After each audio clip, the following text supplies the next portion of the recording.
Hey, folks, and welcome to the Leadership Tales podcast. Welcoming today a guy called Henry Hayes. I first met him on a networking group.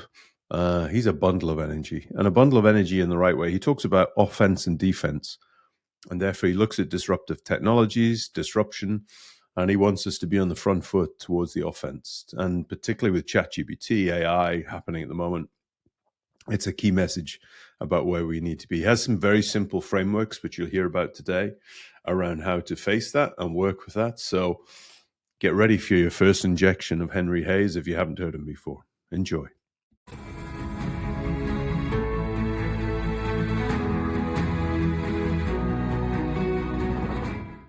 Henry Hayes, welcome to the Leadership Tales podcast. Great to have you on.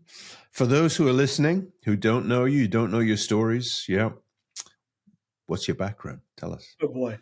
So I am kind of a mutt, Colin. I was born in the deep South in Baton Rouge, Louisiana. Moved to Los Angeles as an 11-year-old kid. Literally one day here in school in the deep South, and the next Monday I was in school where the Brady Bunch kids went to school. Literally, Dixon Canyon Elementary in North Hollywood, California. So a little of a culture shock. I grew up there as a junior high and high schooler, and then came back to school in the deep South at LSU, Louisiana State University. Bounced around kind of like many 22-year-olds, 42-year-olds these days, didn't know what I wanted to do. Got my teaching credential to essentially coach high school basketball and teach a little bit, but then was kind of recruited out of that world to be a sales guy, because that's what my natural giftings are in that. I fought that because I didn't want to be the guy who put you in an 11.5 size loafer today and all the cheesiness that is associated with sales. I just didn't have my head around what that actually meant. And so I got into pharmaceuticals, single territory on a bag in San Diego, California, and then had some fortune to be kind of promoted on up the ranks and had some really great opportunities, leading to my mentor calling me and saying, we're building a sales force from nothing. So I went and did that. And then we had an exit that was good to be a part of. And so that kind of brought me into the next phase of my career. But that's a little bit about me. And what was the pharma company? Because that's my background as well. So I was on the bags with Procter & Gamble. Okay, so I started with Park Davis, which is a good place to start. They had Lipitor, which is one of the most successful branded drugs in the history of pharmaceuticals. They also had a pretty innovative diabetes drug. I went from Park Davis to Novo Nordisk, which is a European company that's very good in diabetes. And then a couple of smaller. So Amylin, which is a startup company out of San Diego, actually had the first GLP-1, all the Ozempic rage right now. That company developed the first of those, which is called Byetta, a GLP-1 agonist. And then from there, Avanir, which is a really small central nervous system, little engine that could, again, out of Southern California, that developed a drug for what's called PBA, pseudobulbar affect. And that's the company I really got my hands dirty on, building from nothing and experiencing an exit. So tell me about the fight with the sales piece, because I'm interested in that, because it is one of the things I struggle with as well, which is sales is, in the UK, sales is a dirty word, Henry. So it's, salesperson and the loafer and the story. So tell me what was going through the head then. Yeah. So I'll give it a UK touch to it. I didn't want to be David Brent.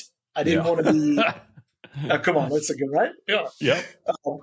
I didn't want to have to talk someone into doing something they didn't want to do. And looking back at that, Colin, my mindset simply wasn't right. I didn't have the right guidance or mentoring around what sales, these days I call it business development, could be. So I was, on purpose pushing back against that. The used car lot, the guy who you walk into a furniture store, he's sitting in one of the loafers, jumps out of it so quickly because you're his guy. And I didn't want anything to do with that. So despite the fact that I had natural giftings, I'm extroverted, I love talking to people, I didn't have my head around, hey, you can go solve problems for a living. And if you genuinely, truly, with authenticity, link to that, it can be a heck of a career. I didn't have that. And so that's why I pushed back. Interesting. So the journey, I mean, in some ways, there's elements of your disruption piece there as you went through. There's movement, there's startups, there's push, there's that inner drive. I'm interested how much that inner drive has been maintained over time. We can get to the later story, but because you're an energetic guy. The first time we met, Nicole, you were driving a car, heading to meetings, so how much is that natural and how much have you had to sustain that over time? Yeah, I've always had the energy, Colin. I'm the wind in my sails is people, and so that's always driven me. I need multiple plates spinning at once. Um, that's just always been me. I think when I have something I feel like I can be of value to a group, that's when I really come alive. Yeah. And so this is a key piece. When I saw in my career a difference between leadership and management, that's when I knew I had my kind of corporate North Star, if you will, or my mission. And so I was really attracted by people who led and didn't manage. Now, it's funny, even in my own introspection of that chase, there is time. There are times to manage. And so I've kind of over really the last few years learned that you can't just throw out the management bathwater. It's not all leadership. So I think it's an artful combination of both. And I think that in a strange way, I used to say the younger generation was craving that. Colin, I think all generations are craving that because look, I mentioned David Brent. The Office was written. I mean, that gigantically huge commercial hit over this idea that you bang your head against a wall of a corporate existence from 9 to 5, Monday through Friday, and that's that. So it's a real thing. I think when you merge into that today, what's going on with the emergence of new technologies, which we'll get to, and the speed, all things are being challenged. This idea that you're, a traditional W-2 as opposed to a gig worker, all those things, to me, ironically, open up more the need to have true leaders in today's space. So anyway, that's a lot. I don't want to get too ahead of ourselves, but that's yeah. It's good to talk about because I want to dig a bit into that at the moment, but I want to link it into the disruption piece that you got into because I think a lot of our issues as leaders comes from our lack of management. Yeah.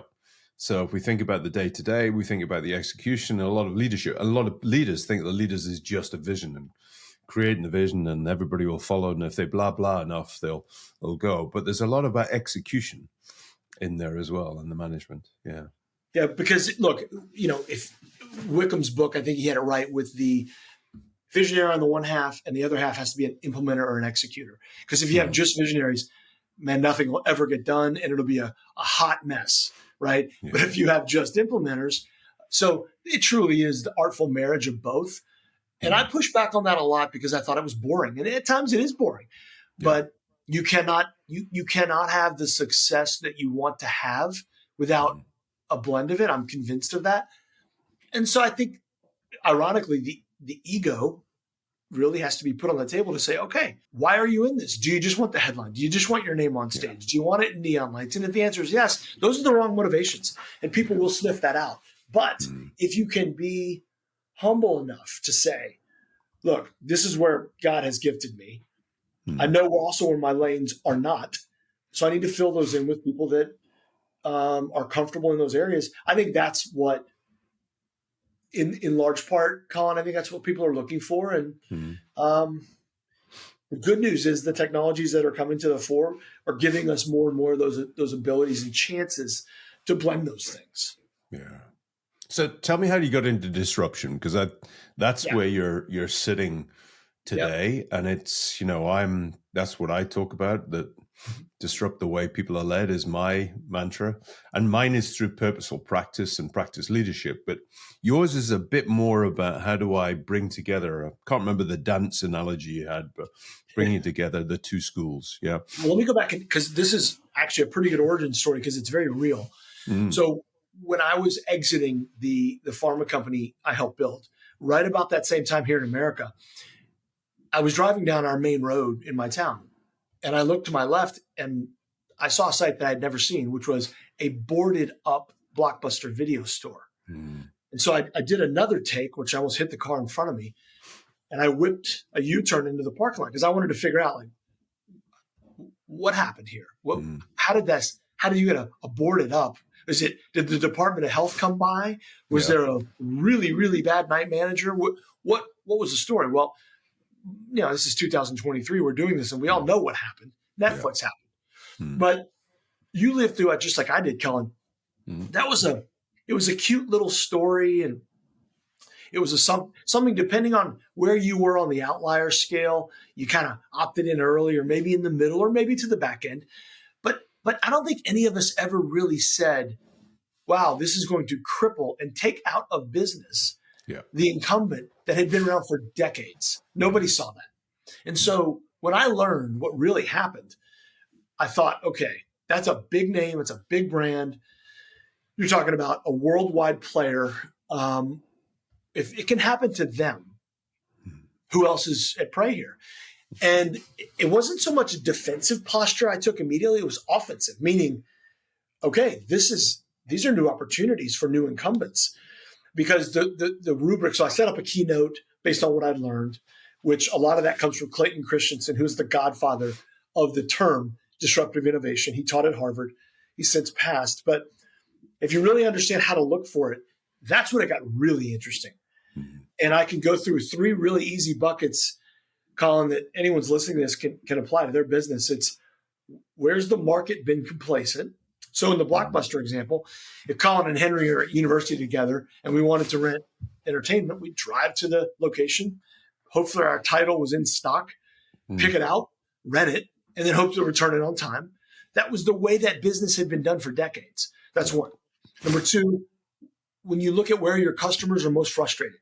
So in that instance, did I love the fact that my roommate Colin left the title under the sofa and we were 12 days late? No, but I paid the late fee because what else could I do, right? But that was a frustration of mine. Also, a frustration of mine was when Colin and Henry made that drive to the video store. If it was Friday at 4:30 in traffic, might have taken us an hour to do that. Wasn't great. So when then Reed Hastings said, guys, just walk to your mailbox. Don't get in the car. And then when he said, just push a button on the remote. Don't even walk to the mailbox. Oh, and by the way, there's no late fee. We really like that. So he fed directly into our frustrations such that we didn't have those anymore. And we dropped the idea of going to a physical location to rent a piece of entertainment forever. Yeah. So that's the second. The third is just the way to spot it is tension points. That's a little harder to understand. But what that means is, if the government is a payer in any industry, healthcare, education, et cetera, it's going to take a little longer for disruption to show up. But don't kid yourself, it is going to show up. One of my own personal stories there is, I do a good bit of business at Austin, Texas, which here in America, Austin is relatively liberal for Texas, right?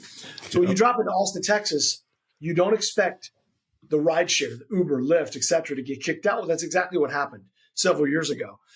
And so I go to get my ride at Uber, and the app's spinning, and it finally says it's unavailable because the taxi cab union had them kicked out because they didn't want to get fingerprinted.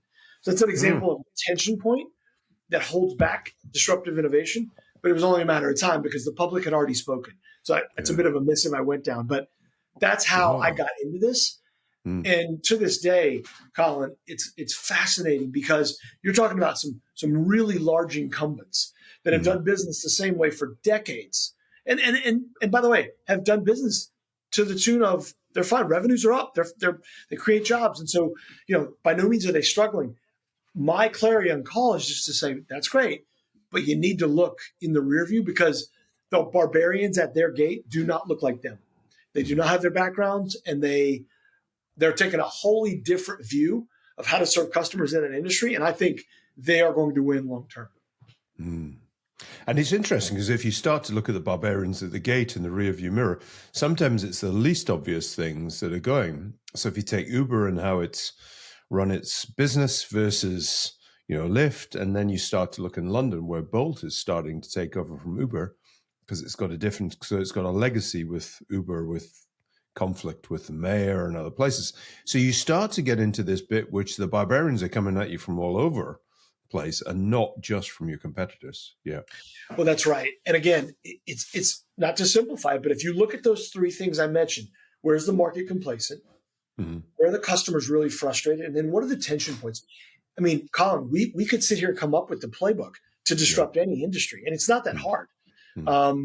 Take malls, for example. I don't know to the extent malls are still thriving in the UK, but the idea that you would, the idea in 2023 that you would leave your house to go to a brick and mortar, a physical location to buy something, I would say you have to have another compelling reason, or else you're going to get it dropped on your doorstep.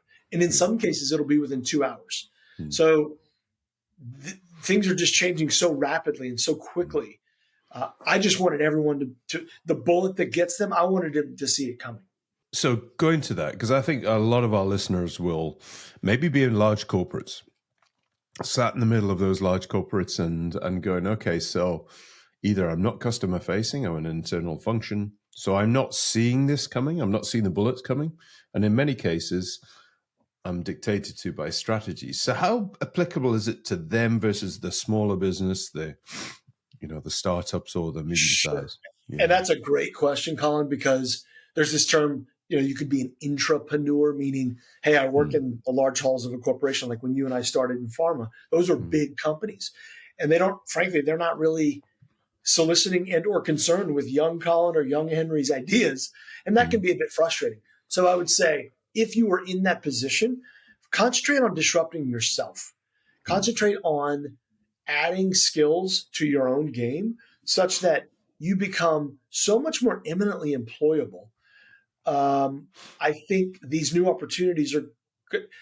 They might not find you, but they're going to be a lot easier for you to find because the businesses that do not innovate themselves. I mean, look at Polaroid, look at Blockbuster. Those were big businesses, Colin, that employed hundreds of thousands of people. And so I would say, if I'm in those walls, like to your point, in my own time, I would examine what are they doing to innovate, and is my job safe? Because the answer is probably not. Even if it is safe, I think you gain so much if you disrupt yourself. Because think about how we're taught, Colin. Primary school, secondary school, maybe a little post-grad work, and it's off to the corporate race. 35 years later, here's the gold pen, here's your retirement lunch, and that's it. I don't think that works any longer, and nor is that as interesting. And everyone's got one of these days, Colin, which means most of this education is free and it's at your fingertips. So we've never lived in an age where it's easier to do this. And guess what? It's really interesting. With a lot of the new technologies coming, what I find is when adults step into this, it's a wind in their sails they need in their career. They're kind of a bit stuck. Well, this is a great way to get unstuck. I love that analogy because in some ways, they take the classic piece that we first talked about, which was AI and ChatGPT, and you look at the impact. So about 18 months, 2 years ago, tech coders were the sought after. You could write your own check. Now they're being laid off because ChatGPT is coming in. So even the speed of some of these disruptions, how long it took to close your Blockbuster was quite a while. But actually nowadays it's rapid. So when we talk about the individual skill set, learning, adaptation, and I want to come to this because it is important to a lot of people. Most people are scared witless about the fact that ChatGPT AI is coming in because they don't know how it's going to affect their roles. So do you want to bring us to the current day and what you're doing in that? Because I find it fascinating. Yeah, absolutely. So my keynote speech, Colin, I've given for probably 6 or 7 years on a lot, a few countries in the globe, quite a few people. I have a slide that talks about what I call the essential 8. And it's the 8 technologies that are driving all this disruption, right? So blockchain, virtual reality, augmented reality, the Internet of Things, robotics, etc. Well, 3D printing. One of them was always AI, right? Artificial intelligence. And it got its due time in my talk. And then November 22nd, 2022 happened. And that's when OpenAI released ChatGPT 3.5 to the world. And my friend, since then, it's really been on a speed and trajectory. I'm 51 years old. I've never seen anything like it. Yeah. And it's kind of interesting because it gets faster by the week. I mean, the updates we're getting and the reactions from all parties involved, governments, private institutions, colleges, manufacturing, everybody is all over the place. So it's kind of a beautiful chaos. But the difference in this technology is, Colin, you and I could spend 5 minutes and we could train just about anybody that was, you know, functional on how to use ChatGPT. Yep. And by the way,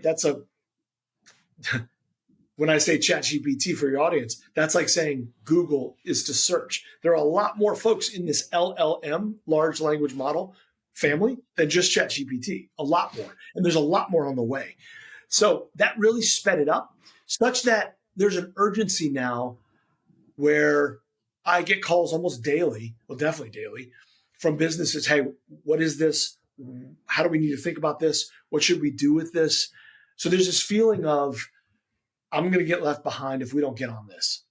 And so that's been a majority of my work in the last, really since November. The way we see that is what tremendous opportunity. Because now this whole idea of, hey, it might be a good idea to gently disrupt yourself. Now let's say that was a cute ism from my keynote. Now there's some urgency. The clock is ticking, my friends. And so don't kid yourself. If you put your hand in the head in the sand and pull it up a year from now, things will be radically different. Yeah. So I saw a great article just today where the age of the idiot, it was described, and it was everybody with a head in the sand, just waiting for. So there is something, and I want to go back to the offense defense piece because I love that analogy. When I first saw it in your work, that was a key piece for me because I think a lot of people are waiting till somebody else tells them how to do it. And actually, for me, the offense piece is step in, explore, sail a ship out of the harbor, have a go. Because as you say, it's not difficult to grasp it, but then you need to do your own work. Yeah. That's right. And I think, look, I've got this thesis and it's only mine, Colin, but the more I do this, the more I'm convinced that the older we get as leaders and managers in businesses, it's harder for our brains to get our heads around change. In other words, if it doesn't immediately work for you right off the bat, there's an inner voice saying, Colin, do not step into this. This is for the kids. You don't understand it. You're going to look foolish. You're going to be embarrassed. Run. So I think it's a fight or flight. And let's face it, the flight is safety. The flight is, well, what I know how to do is run this business day to day, Monday through Friday. We're making money. So I'm going to stay there because there's safety there. I think even 2 or 3 years ago, we could argue about it, but you could convince me, okay, it's not my style, but okay, you could probably run the game out that way. Today, no, I will win the argument with everybody saying that is a losing strategy. And you know what else? Here's the thing. Here's the irony in that. If you advocate for customers, and that's a big if, because some say it in a sense of, oh, it's a Hallmark greeting card. I advocate for customers, and you don't. But some really mean it. I think most people do mean it. If that is your true aim and what you do and why you do it, then you should be running to an offensive strategy. Why? Because it so much more quickly enables you to serve them better. That's the irony. And I use that word a lot in our chat, but the more people learn about what is this going to enable me to do, that's the first thing. Serve your customers better, an offensive strategy. So I think that's a learning that a lot of people can take away. So it's beautifully linked into something that's going through my head. The oldest model I ever came across was something called the leadership paradox, which is one axis. It was a 2x2, classically in consulting terms. One axis was sense of direction, so either having low or high sense of direction. The other axis was freedom to act. Yeah, so freedom to do stuff, either high or low. And the aim was to get to the top box, to your point, which is how do I serve my customers quickly?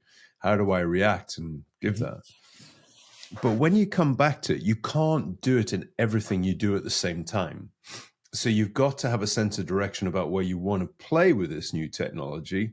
and they learn and grow. So how do you work with clients to nail down that rather than, I make water bottles? The way we approach this, Colin, is overtly simplistic, because most of the people we work with are what I call non-technical, meaning they're not going to code for, you know, Selenium or Bard or any of the LLMs. And that's okay. So let's not try to jam a square peg in a round hole. Yeah. So the first phase is education. You have to be 3 paragraphs deep on the technology, where it comes from, who's in it, what are your competitors doing, and then what are your choices. So that's the first phase. The second phase is then choosing, getting in the game, as we call it. So creating a pilot around, and again, I put this in really easy to understand terms for businesses, like where can we increase your efficiencies, which hopefully lead to increased profits. That's a line of thinking that all business owners understand, right? And so when you break it down like that, it gets kind of easy to step into what's possible. And then I think the key is, how do you measure it and track it such that we know we're either on track or off track? And we do that as well. So that's worked really well. The issue for us, quite frankly, is keeping up with all the changes because they're coming so quickly. But that's part of the fun too. Yeah. And you were telling a story about the, going back to LSU, Provost you're working with, bringing these, and the dance analogy, which I never heard this expression being a Brit, but talk us through that, because I think there's a bit in here where normally universities are at the front end of a lot of these changes, but actually they've got to educate a lot of other people in this. So tell us what you're doing in there, the dance analogy. Yeah, sure. So, speaking of the university piece, I've always thought that they needed to disrupt themselves. But the bigger they become, the slower moving they are, which, they're going to be slow to do that. And then look, there's also risk, which a lot of them are unwilling to take that risk. I think those days are coming to an end. They know they need to innovate and kill some things and add some things. And so I always thought it was kind of, I'm not as familiar with the UK version of university, but essentially they look at their end users, their economic units, if you will, as, let's say, 18 to 22, 23-year-olds. And they look at them in fall chunks and spring chunks. And then it's rinse, repeat. Okay.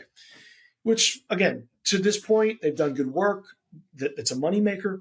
But I thought, well, wait a minute. What about the list, the alumnus of who's come out of that entity, which some would have a really, close relationship, wanting to be a closer relationship with. What about them? Is there an ability to remarket to them over and above, hey, Colin, come get your executive MBA, which takes 18 months and a healthy chunk of money, which you don't have time for. Okay. So what we're entering right now is what I call the rise of AI. There's quite a few business owners, small, medium, and large, that count themselves as alumnus, and they got to get it somewhere. So a disruption to the university system would be, you have the resources, come up with the curriculum, and offer it to your alumni base. And so we're working on a project right now here in my home state that would, speak directly to that, because it makes all the sense in the world. It also is kind of an interesting recruitment tag, right? If I'm a 17-year-old and I really want to step into the practical, nothing against academia, but my interest is what's the private sector doing with this? And where do I have opportunity to not only learn that, but maybe get introduction to that? Count me in. I'm in that line. And so we're doing that. The dance you spoke of, in America, we have something called the Sadie Hawkins dance, which is traditionally a dance for kids, let's say 12 to 14, 15 years old. So, 100% awkward, as you can imagine. Yep. And so what ends up happening is the boys are on one side of the wall and the girls are on the other. And it takes, the chemistry teacher, Mr. Hunter, who knows all of them, to take the two that should be dancing together and put them together. Now, it's a crude analogy, but that's what we do at my company. We know the tech side enough such that we tell them, guys, you don't have an education issue. You have a user adoption issue, meaning the tech is plenty good enough. You need more users. And they vigorously nod their head saying, we agree. And on the other side, you have the legacy business piece. who have not stepped into all these emerging technologies because A, they don't speak the language. So B, they're intimidated when they get cold called by their sales folks. So no wonder it goes nowhere, right? Yeah. So we put these folks together and say, you two need to dance because there's moves to be made here. At a minimum, Colin, back to your point a moment ago, what this does is it starts the relationship to say, okay, I know we need to change. Henry's forcing me to do this. I'm not totally comfortable, but I'm going to start the moves because guess what? I heard the other day that my competitor is already in this space. That gives us a whole different framework. It's not a nice to have, it's a have to have. Yeah. And the ripple, Colin, not to keep going, but jump in, stop me. No. So many companies in America, I think the UK is the same. They call me and say, Henry, I can't hire anybody. Or if I hire them, I can't keep them. Well, guess what? You want to hire and keep the young folks? Tell them that you're piloting aggressively on offense, artificial intelligence, and you're going to attract a different breed of smart people who want to come learn what you're doing and add to the story you're telling. As opposed to, hey, this is the way we've done it for decades. That's not changing. No wonder you're having a tough time hiring. It's interesting when you were talking through that. It goes back to something that we've been wrestling with, which is, going back to your visionary piece you need in the business. One of the core things that I think a lot of businesses need is a translator. In some ways, it's that translation down from strategy to execution. However, in this case, it's a lot of the young people translating for the older people around new technologies and what you're trying to do. And I think it's shaping a different type of organization, decision-making structures. Love your views on that. Yeah. Yeah. In fact, we've come up with a term, Colin. We call that, so this is once a company we've educated, and then we've done work with them vis-a-vis, here are the 2 or 3 or 4 pilots we see. We can get into these very quickly. Should they choose, we put what's called an evolutionary PM. So an evolutionary project manager under their roof. Now, what is that? Because you nailed it. It's somebody that understands the rhythms of disruption matched with the fact that if my group does 1 and 2, Colin, we come back 6 weeks later, we go, okay, Colin, how's it going? And you go, it's not going. And we go, well, what do you mean it's not going? We had a great time. Yeah, Henry, you had a great time when you were here. You guys left. Nobody under this roof has these principles, and you're talking languages that no one speaks. So we haven't done much with it. We got that early and go, okay, we need to have someone residing that really integrates themselves into the day-to-day such that they can kind of positively infect all these new change, even the phraseology, the work streams, the check-ins. So an evolutionary PM does exactly that. I love that. I was at a Salesforce event in London, and just the translation of the language around it. And then there was about 50 booths in this place where you're going all the providers and all the knowledge. And if you didn't know the language, you didn't know what the hell they were selling or how useful it was to the business. So having an evolutionary PM to go, right, so what are we trying to weave here? Yeah. So Colin, let's go back to something we talked about a moment ago. Think about that evolutionary PM. Now, this is not a 23-year-old because a PM, to have true project management skills, I think you need to have had 2 or 3 laps around the track. You need to have some skin knees. You need to have experienced the highs and lows of business cycles. So think about that person who's got project management skills and needs a shot in their arm for their career. This is disruption. This is, and look, we teach those people pretty quickly. The tech it's not as much to get your head around as you think. And then once you see, it's almost like that moment you could speak a different language, the world becomes in Technicolor. And so it's a great example of this really gives a 2.0 to someone's career to say, hey, now you're on the forefront of becoming an evolutionary project manager where you're doing really important work. And so that's been fun too, to help people maybe mid-career understand, hey, you're nowhere near done. We're gonna put some new wind in your sails such that you're gonna surprise yourself. So that's a lot of fun to watch. I love that. There might be even hope for a 58-year-old coming in there. So, well, let's see, Maybe one that could communicate and yeah, exactly. Henry, it's brilliant. I mean, we could talk about this on and on and on. And actually, probably, as they say now, this podcast will be out of date by the time it goes live because of the changes in what we're doing. But I want to end, sir, with three questions that I normally ask. So the first one is a small act or happening in your life that shaped your leadership. What would it be? So I had a mentor. I was a young manager, a 31-year-old manager of my own team. Colin, it was a bit like the 21-year-old who goes to Vegas and wins his first few hands.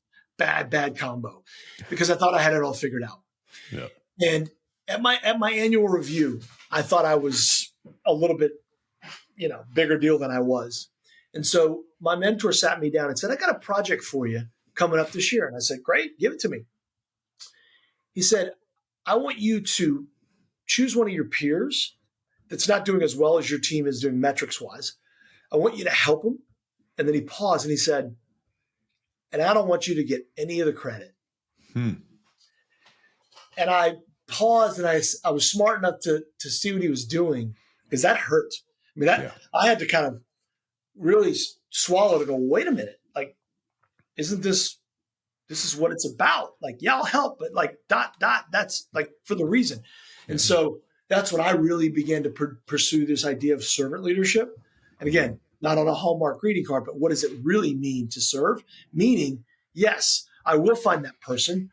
I will work with them, and no one will know I was ever around. Because what he taught me long-term, Colin, was regardless of what you accomplish, if you look behind you and no one's taking a walk with you, you've not done anything. In fact, shame on you, because you've wasted your talents.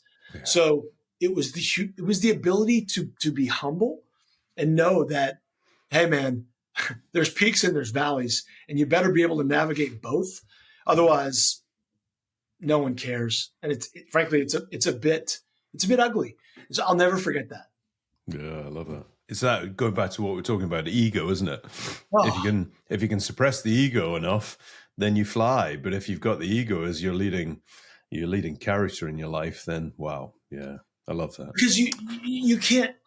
That's like falling down in a well where there's no landing spot. You never arrive. You don't.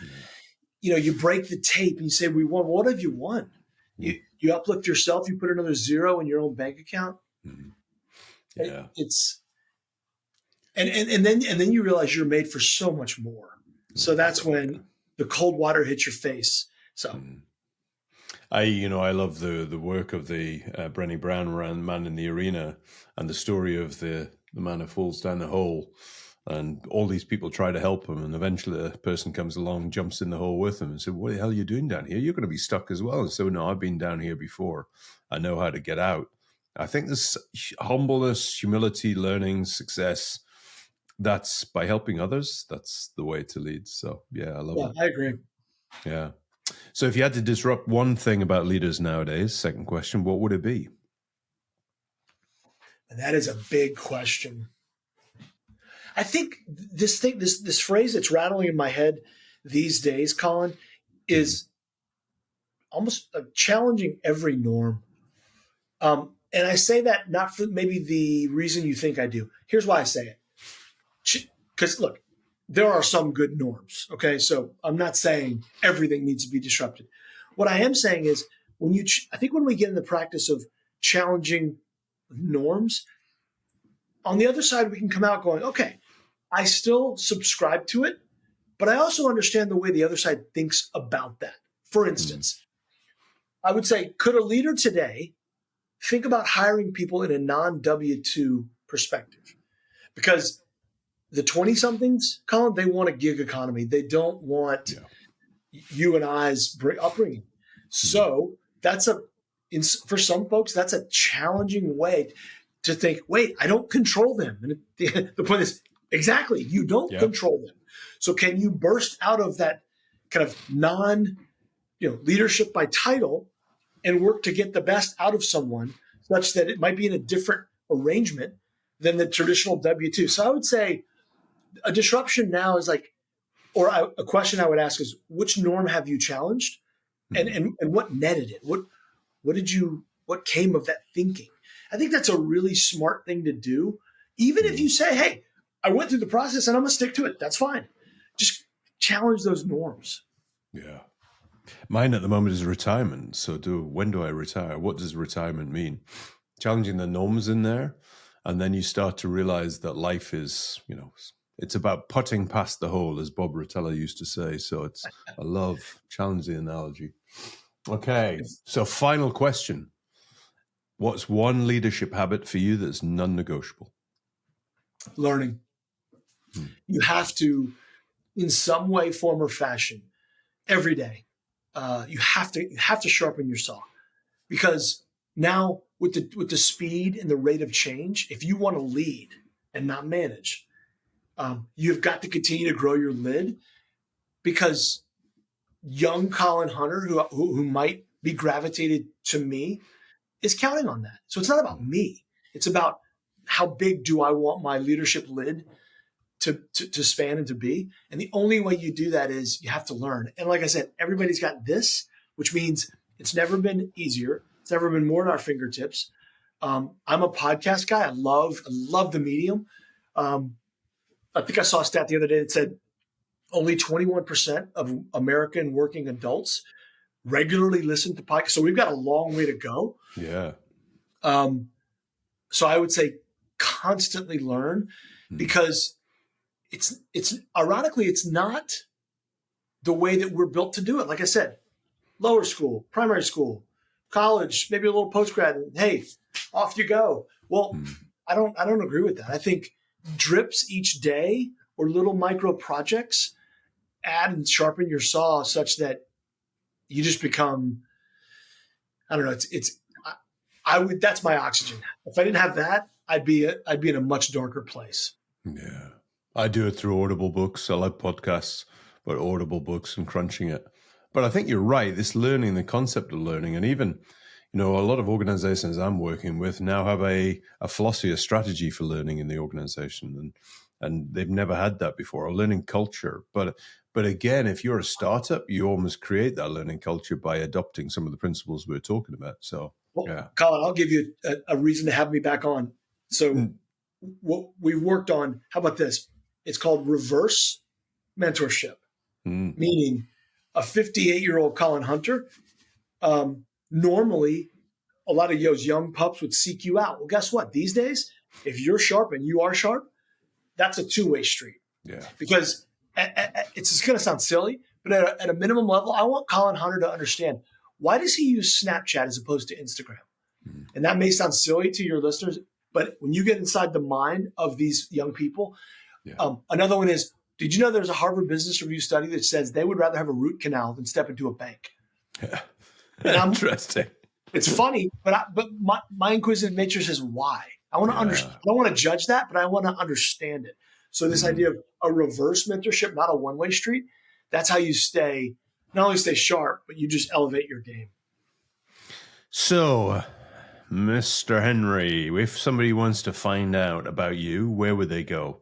My main channel, my main platform, Colin, is LinkedIn, and it's Henry Hayes, Hays. Disruptready.com is our company website. We do a lot of work there too. There's a contact us form there, but LinkedIn and the website are my two major kind of areas of contacting. And this is what we do all day, every day. We love it. We traffic in it. I'd love to, if any of your listeners want additional information or help, just please reach out that way. I remember my first 40 minutes of injection of energy from you, Henry, and it's the same from this one. So I've loved it, sir. Thank you very much for coming on the Leadership Tales podcast. Mate, it's my pleasure. And one day, let's just have a pint together. I would enjoy that, sir.